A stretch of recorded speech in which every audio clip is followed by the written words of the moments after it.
A taxi driver was shot and injured and another man stabbed to death following an alleged domestic dispute in Rockford, East Kingston on Saturday. The deceased has been identified as 23-year-old Yusuf Linton, otherwise called Issy, a resident of Cherryton Road in the community. The injured cabbie was hospitalized.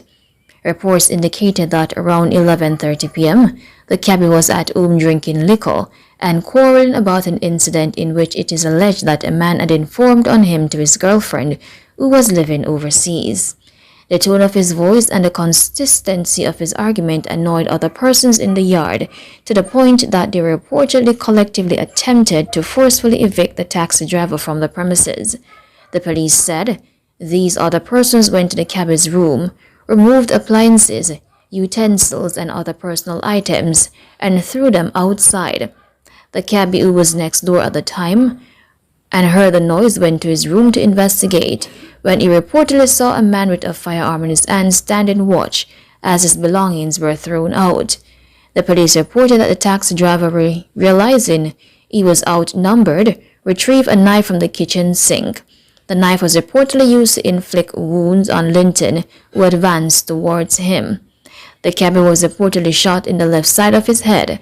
He allegedly ducked and managed to run from the house and escaped. He was chased but managed to make it to the Rockford police station, where he was assisted to the hospital for treatment. The other man, Linton, was taken to the Kingston Public Hospital, where he received treatment but later succumbed to his injuries.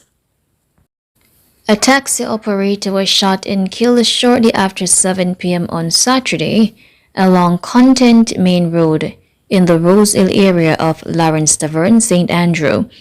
He was allegedly attacked by two males who had chartered his taxi. The suspects were later apprehended by residents, beaten, and handed over to the police, according to reports. The taxi operator has so far been identified only as Vern. It is alleged that upon reaching the Duck River Ford, the driver reportedly attempted to cross but became trapped. The silver Toyota Probox he was driving was then swept away by flood waters. The two passengers managed to escape but sustained broken bones and were taken to the Anatomy Hospital for treatment.